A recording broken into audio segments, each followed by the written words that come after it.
വാൽപ്പാറ അപകടത്തിൽ പരിക്കേറ്റ traveller driver Muhammad ഫായിസിനെ കോയമ്പത്തൂരിൽ നിന്നും പെരിന്തൽമണ്ണയിലേക്ക് മാറ്റും. ഫായിസുമായി ആംബുലൻസ് കോയമ്പത്തൂരിൽ നിന്നും പുറപ്പെട്ടു. ബന്ധുക്കളുടെ ആവശ്യപ്രകാരമാണ് പെരിന്തൽമണ്ണയിലേക്ക് മാറ്റുന്നത്. വിവരങ്ങളുമായി നിഖിൽ പ്രമേഷ് ചേരുന്നു മലപ്പുറത്ത് നിന്നും. നിഖിൽ പ്രമേഷ്, എന്തൊക്കെയാണ് വിവരങ്ങൾ? ദിലീപ്, വാൽപ്പാറ അപകടത്തിൽ നിന്ന് വളരെ അത്ഭുതകരമായി രക്ഷപ്പെട്ട ഈ ട്രാവലറിന്റെ ഡ്രൈവറായിട്ടുള്ള മുഹമ്മദ് ഫായിസിനെയാണ് കോയമ്പത്തൂരിൽ നിന്ന് ഇപ്പോൾ പെരിന്തൽമണ്ണയിലേക്ക് മാറ്റുന്നത്.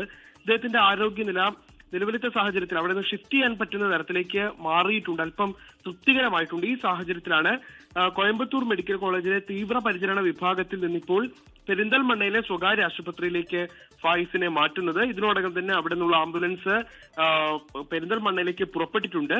ഈ ചൂനൂർ സ്വദേശിയായിട്ടുള്ള ഫായിസിന്റെ ബന്ധുക്കളുടെ ആവശ്യപ്രകാരമാണ് പെരിന്തൽമണ്ണയിൽ ഇനി തുടർ ചികിത്സ നടത്താമെന്നവർ തീരുമാനിച്ചത്. ഇനി മുതൽ പെരിന്തൽമണ്ണയിലായിരിക്കും ഫായിസിന് വിദഗ്ധ ചികിത്സ നൽകി പോരുക. ദിലീപ് കുമാർ. വാൽപ്പാറ അപകടത്തിൽ പരിക്കേറ്റ ട്രാവലർ ഡ്രൈവർ മുഹമ്മദ് ഫായിസിനെ കോയമ്പത്തൂരിൽ നിന്നും പെരിന്തൽമണ്ണയിലേക്ക് മാറ്റും. വിവരങ്ങൾ നൽകിയത് മലപ്പുറത്ത് നിന്ന് നിഖിൽ പ്രമേഷ്.